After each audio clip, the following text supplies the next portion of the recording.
কলম্বিয়ার পশ্চিমাঞ্চলে ৭.৪ মাত্রার শক্তিশালী ভূমিকম্পে এখন পর্যন্ত প্রাণহানি ১৩২। দেশটির প্রেসিডেন্ট আবেলার্দো দে লা এসপ্রিয়েলার নেতৃত্বে ধসে পড়া ভবনগুলোর নিচে আটকে পড়াদের বাঁচাতে জোরে সোরে উদ্ধার কাজ চালাচ্ছেন কর্মীরা।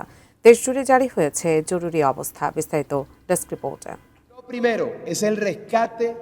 প্রথম অগ্রাধিকার ধ্বংসস্তূপের নিচে আটকা পড়া মানুষ উদ্ধার, জীবন রক্ষা, ক্ষতিগ্রস্ত মানুষকে সহায়তা এবং যেখানে প্রয়োজন সেখানে ত্রাণ পৌঁছে দিতে সব সক্ষমতাকে কাজে লাগিয়েছে কলম্বিয়ার সরকার।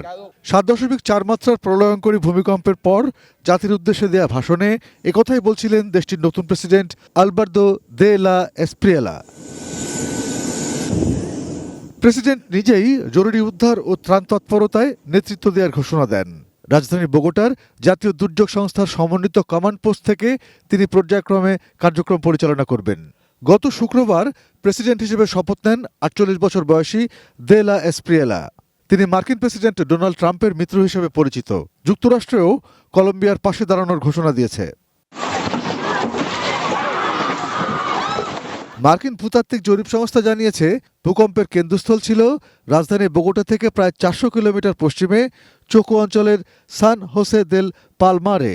ভূকম্পনটি ভূপৃষ্ঠের ১০৭ কিলোমিটার গভীরে আঘাত হানে। আমি বুঝি নির্মাণের শিল্প, সালাম স্টিল বোঝে ডিউরেবিলিটি। সালাম স্টিল, মোস্ট ডিউরেবল স্টিল। সবচেয়ে বেশি ক্ষতিগ্রস্ত হয়েছে ভূকম্পের কেন্দ্র থেকে ৫৫ কিলোমিটার দূরে কফি উৎপাদনের জন্য পরিচিত পর্যটন অঞ্চল এহে কাফেতেরোর পেরেইরা শহর। ধসে পড়েছে শহরের প্রধান স্কয়ারের প্লাজা বলিভার ভবনটি।